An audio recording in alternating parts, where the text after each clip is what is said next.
अस्सलाम वालेकुम। Programme diplomatic economy आपका host Aamir Ali on 89 HT. दुनिया में जियोपॉलिटिकल जियोग्राफिकल पोजीशन किसी भी मुल्क की वो उसमें बड़ा इंपॉर्टेंट किरदार अदा करती है उस मुल्क की इकोनॉमी को डेवलप करने के लिए। ट्रेड रूट्स, हार्बर्स, ये वो तमाम एलिमेंट हैं जिन्होंने बहुत से छोटे छोटे ममालिक को एक इकोनॉमिक जॉइंट में कन्वर्ट कर दिया है। अगर हम नाम ले तो सिर्फ एशिया में ही हमें सिंगापुर डेफिनेटली मलाका चौक पॉइंट पे नजर आता है। हांगकांग साउथ चाइना सी में एक हब बना। इसके साथ वो कंट्री भी ऐसा दुबई जिसके पास कोई ऐसी काबिल जिक्र पोर्ट नहीं थी, लेकिन उन्होंने भी जबल अली पोर्ट डेवलप की, डीप सी पोर्ट बनाने की, आर्टिफिशियल पोर्ट बनाने की कोशिश की और एक इकोनॉमी को अपनी तरफ ट्रेवल करवाया। मैं यहाँ पे कुछ चीज़ों का जिक्र करना ज़रूरी समझता हूँ कि why this trade is important, like the blue trade is important. सबसे पहले हम देखते हैं तो एक वक्त था कि कराची की पोर्ट पाकिस्तान की नहीं बल्कि पूरे रीजन की one of the busiest, one of the highest rank port थी। लेकिन स्लोली स्लोली कराची पोर्ट को डिस्ट्रॉय किया गया। अब कराची पोर्ट को जिस सिस्टम से डिस्ट्रॉय किया गया उसकी रीजन से रीजन में बहुत सारी और पोर्ट्स डेवलप हो गई। लेकिन क्या पूरी दुनिया ने नहीं देखा कि पिछले 3 माह में 4 माह में कराची पोर्ट ने इतना कार्गो हैंडल किया कि जो हिस्ट्री में इतना कार्गो हैंडल नहीं हो सका था। एक बहुत बड़ी फिगर दी जाती है उतनी कि इतने हजार कंटेनर कराची पोर्ट ने इसी सिस्टम के साथ हैंडल किए। लेकिन क्या यह सिस्टम परफेक्ट है? मैं बिल्कुल इस बात से एग्री नहीं हूं। सबसे पहले मैं जिस चीज पे शुरू करूंगा उसे कहते हैं कि फेस टाइम। फेस टाइम क्या है कंटेनर का? कि कराची पोर्ट पे अगर कोई कंटेनर, अगर कोई जहाज लगता है तो वो पोर्ट पे कितनी देर में डॉक होता है, कंटेनर उतरने में टाइमिंग कितनी होती है, उसके बाद वो कंटेनर कितनी देर में शिफ्ट होता है पोर्ट के ऊपर, पोर्ट के बाद उसकी इंस्पेक्शन के बाद उसकी क्लियरेंस, और उसकी क्लियरेंस के सिस्टम में आपको पता चलता है कि जी वो काम जो कि बहुत पूरी दुनिया में शायद इसके लिए टाइम दिया जाता है। बहुत से ममालिक हैं उनके पास मैक्सिमम टाइम वो कहते हैं 72 आवर्स, अदरवाइज 48 आवर्स, इससे भी कम टाइम है कि आपका कंटेनर उतरता है, स्कैन होता है, उसकी ड्यूटी बनती है और वो लोगों को डिलीवर हो जाता है, उसकी ड्यूटी पे होती है। हमारे यहाँ पे क्या होता है कि कंटेनर आता है, कंटेनर आने के बाद सबसे पहले आप एक लंबी क्यू में लग जाते हैं इंस्पेक्शन की। उसके बहुत सारे रिजल्ट्स आते हैं, डिले होती है, शिपमेंट डिले होती है। फिर आप उसको टर्मिनल से अगर आउट भी करते हैं तो टर्मिनल से सिर्फ पोर्ट से आउट करके आपको हाईवे तक लाने के लिए you need hours and hours. यानी आप अपनी इकोनॉमी को इतना डिले करें, it is called the deletion of the economy. मैंने इसलिए इसको फेस टाइम का नाम दिया है कि what is the face time of a delivery of a container. आज भी अगर एवरेज हम देखते हैं तो एक कंटेनर कराची पोर्ट से लेके जब तक कि वो final destination like Lahore, Sialkot, Gujranwala, Faisalabad या किसी भी और एरिया में वहां पे डिलीवर नहीं हो जाता तो पता चलता है कि there are 3 weeks 4 weeks have gone. उन 3 से 4 दिन का जो इफेक्ट आता है वो इकोनॉमी पे, इसे कहते हैं डिलेइंग ऑफ द इकोनॉमी। आपकी इकोनॉमी डिले हो रही है, आपका सिस्टम डिले हो रहा है। बड़े अरसे से ऐसा ही हो रहा था। फाइनली जो न्यूज जिसकी वजह से मुझे ये लगा कि मुझे ये प्रोग्राम करने की जरूरत है कि प्राइम मिनिस्टर ने एक टास्क फोर्स बनाई। उस टास्क फोर्स का मतलब क्या है कि टास्क फोर्स बनती क्या है? इसे prime minister task force for KPT, for maritime, basically maritime. तो टास्क फोर्स का मतलब क्या है कि ये फोर्स इन चीजों को बड़ी तेजी से, यानी कि उनमें जो रुकावटें हैं, जो ब्यूरोक्रेटिक हर्डल्स हैं, जो टेक्निकल हर्डल्स हैं, उनको कैसे रिमूव करेगी। तो डेफिनेटली कुछ एरियाज हैं जो मैं भी आइडेंटिफाई करना चाहता हूं कि ये वो एरियाज हैं जिसमें से सबसे पहला मैंने फेसलेस का बताया। फिर हमारा कंटेनर जब हमारे बड़े शिप पोर्ट पे आते हैं तो उनका सिर्फ डॉकिंग टाइम ही इतना लंबा हो गया है। पूरी दुनिया में आता है, कराची से नेचुरल डीप सी पोर्ट, सीधा शिप आता है, वो लगता है वहां पे टर्मिनल पे लगता है और उसकी ऑफ लोडिंग में पूरी दुनिया में चंद घंटे लगते हैं। पाकिस्तान में कई कई दिन लग जाते हैं कंटेनर जो है ऑफलोड हो रहे होते हैं शिप से। ये भी इट इज अनदर कॉस्ट, और इसकी वजह से हमारे पास मैरीटाइम शिपिंग रूट्स हमारे पास नहीं बन रहे। ईआरपी सिस्टम पूरी दुनिया में अप्लाई हो चुका है, हर चीज में। अब तो हर एक system, everything have been replaced by ERP.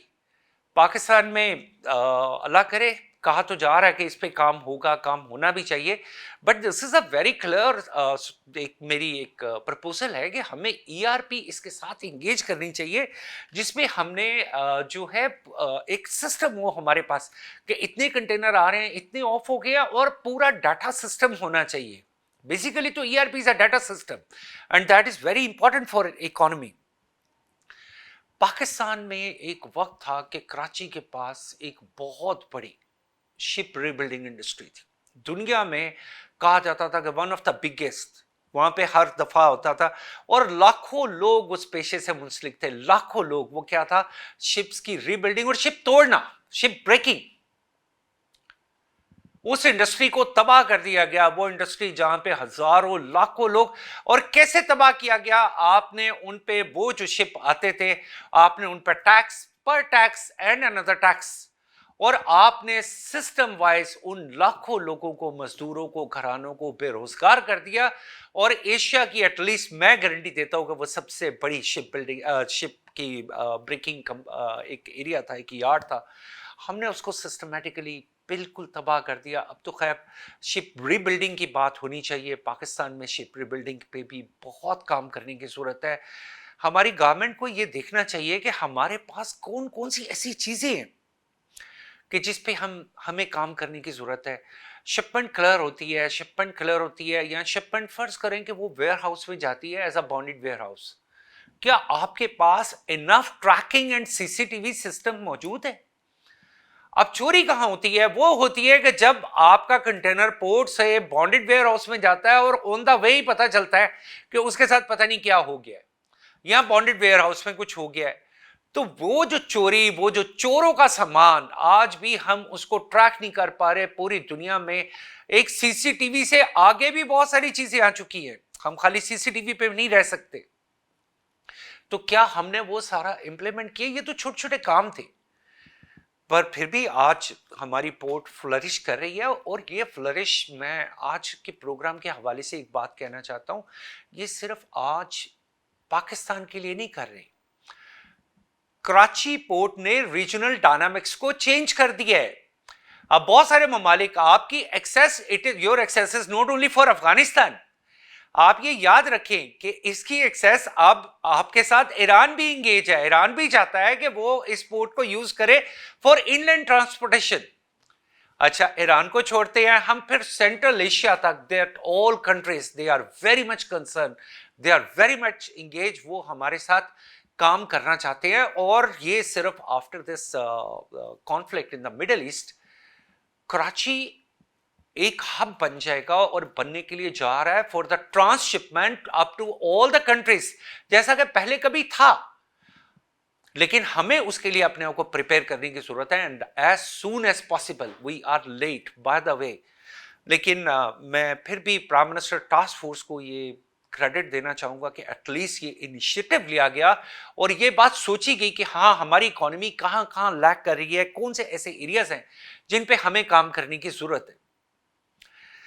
Next, हम अगर बात करते हैं तो पाकिस्तान में शिपिंग कॉस्ट, हमारी टोटल इंपोर्ट्स हैं, ठीक है, 60 billion, 65 billion, anyway there are speculated amounts. मैं कहता हूं 80 बिलियन है, लेकिन आप $5 बिलियन एनुअली शिपिंग कॉस्ट पे कर रहे हैं मुख्तलिफ सूरतों में। नंबर वन, आप उसकी कॉस्ट पे कर रहे हैं ट्रांसपोर्टेशन की, जो कि आप डॉलर्स में पे कर रहे हैं। एंड देन सेकेंडली, उसी डिले की वजह से आप एक ऐसे सेक्टर में दाखिल हो जाते हैं, वो होता है डैमेज एंड डिटेंशन। एस्टिमेटेडली पाकिस्तान ने डैमेज एंड डिटेंशन की सूरत में हर साल हम shipping cost and damage and detention, जो कि हम डॉलर्स में पे कर रहे हैं, $5 बिलियन प्लस है। ये मैं दावे से कह रहा हूं कि ये $5 बिलियन प्लस की अमाउंट है। और वो किस वजह से पे की जा रही है? वो हमारी नेग्लिजेंसी है। एटलीस्ट उसमें से $2.8 बिलियन जो डैमेज और डिटेंशन है, इसे तो अवॉइड किया जा सकता है ना, ग्लोबली अवॉइड किया जा सकता है। लेकिन पूरी दुनिया की शिपिंग लाइन को आप वो पेमेंट दे रहे हैं और डॉलर की सूरत में दे रहे हैं, और वो पाकिस्तान के खजाने पे कितना बड़ा बोझ है। इस सारे सिस्टम को स्विफ्ट किया जाना चाहिए था, स्विफ्ट आज भी हो सकता है। मेरी टास्क फोर्स से ये गुजारिश है कि प्लीज इस चीज को बड़ा क्लोजली ऑब्जर्व करें। फिर एक वक्त था कि Pakistan national shipping corporation PNSC एक बहुत बड़ा इदारा था। कभी जैसे PIA बहुत बड़ा इदारा था कि PIA एक बहुत बड़ी एयरलाइन थी, दुनिया इनसे सीखने आती थी। सिंगापुर एयरलाइन ने, माल्टा एयरलाइन ने, UAE एयरलाइन यानी कि जो इनकी एमिरेट्स है, ये तो सब ऑन रिकॉर्ड कहते हैं कि we learned it from where, we learned it from PIA। लेकिन हमने कमाल जबरदस्त तरीके से उसमें भर्तियां कर करके, सियासी भर्तियां कर करके उस PIA का जो कि पाकिस्तान का प्राइड थी, हमने उसका कुचुम्बर निकाल दिया। यही काम फिर पाकिस्तान नेशनल शिपिंग कॉर्पोरेशन के साथ भी हुआ। एक वक्त था कि इनके पास 70+ अपने शिप थे। पूरी दुनिया में जो कार्गो हैंडलिंग हो रही होती थी वो पाकिस्तान के अपने जाती शिप थे। वो शिप जो किसी दौर में 70+ थे, आज वो सिर्फ 10 रह गए। इससे ज्यादा डायलेमा आप लोगों को कोई सुनने की जरूरत है कि हम किस डायलेमा से गुजर रहे हैं? मेरी प्राइम मिनिस्टर टास्क फोर्स से ये भी अपील है कि आप इसको रिवाइवल की तरफ लेके जाएं। आप लीज पे ले, आप जैसे भी ले, लेकिन वो जगह जहां आपको 100% पता है कि इतनी ट्रांसपोर्टेशन है हमारे पास कंटेनर्स की, तो why not you handle it in this way? क्या मैं ये तोको नहीं कर सकता कि वो शिप जो आज से कुछ दहाइयां पहले 70 से ज्यादा थे, 70, 72, 73 जितने भी थे, वो आज 700 हो सकते थे, लेकिन हमने उसमें कमाल तरक्की ये की कि हमने उसमें 700 गुना कमी कर दी, हमने सिर्फ 10 कर दिया। बिल्कुल ये एक सोचने की बात है, बड़ी ही एक सीरियस इशू है। फिशिंग पॉलिसी, आज तक हमारी पोर्ट ऑफ फिशरीज की एक वजारत भी शायद होती होगी, पोर्ट एंड फिशरी भी होती है, सब कुछ होता है, लेकिन वो इलीगल ट्रॉलर्स तो अभी भी ट्रॉलिंग कर रहे होते हैं पाकिस्तान के एरिया में, जिनको यहां से कभी भगाया जाता है और फिर वो इंतहाई कीमती मछली पकड़ लेते हैं, बाकी सी फूड को वापस समंदर में फेंक देते हैं। इवन जो लाइसेंस है, जो अनलाइसेंस है उन्हें तो छोड़ दे, जो लाइसेंस भी हैं वो आते हैं यहां से इंतहाई कीमती मछली पकड़ते हैं, बाकी मछली को वापस समुद्र में फेंक देते हैं, मुर्दा हालत में नीचे फेंक देते हैं, और वो पूरी सी फूड के एक सिस्टम को जाया कर रहे हैं। मैं एग्जांपल देना चाहता हूं हमारे नेबरिंग कंट्रीज की कि उनकी सी फूड इंडस्ट्री सिर्फ चंद ममालिक के लिए it is more than $20 billion, $20 अरब। आपका टोटल बजट डेफिसिट नहीं है $20 अरब, जिससे ट्रेड डेफिसिट को हम आज तक रोते हैं, जिसकी वजह से बार बार हम IMF के पास जाते हैं। आपको क्या करने की जरूरत है? Such a beautiful long coastal line, and that is long coastal line. वहां पे आप कितने शहर आबाद कर सकते हैं, फिशरी स्टेशंस बना सकते हैं, प्रोसेसिंग यूनिट्स लगा सकते हैं।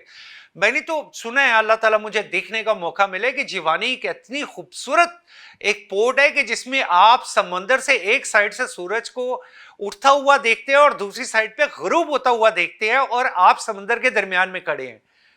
इतनी प्यारी कोस्ट लाइन, और फिर उस कोस्ट लाइन को अगर हम fisheries is not a small subject. अगर किसी को इस पे फिगर चाहिए तो I can tell you with them. China की फिशरी की इंपोर्ट, खाली सी फूड की इंपोर्ट ग्लोबली $60 बिलियन की है। आप चाइना के साथ आज भी स्ट्रगल कर रहे हैं अपने ट्रेड बैलेंस को बढ़ाने के लिए। क्या हमारी आंखें खुल नहीं रही हैं? क्या हम उन तमाम मछेरों को जो वहां से फिश पकड़ने जाते हैं उनकी लॉन्चों को अपग्रेड ना कर पाए, उन्हें सस्ते कर्जे ना दे पाए?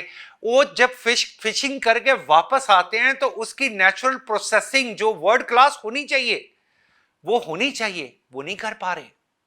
ये भी हमारा डायलेमा है।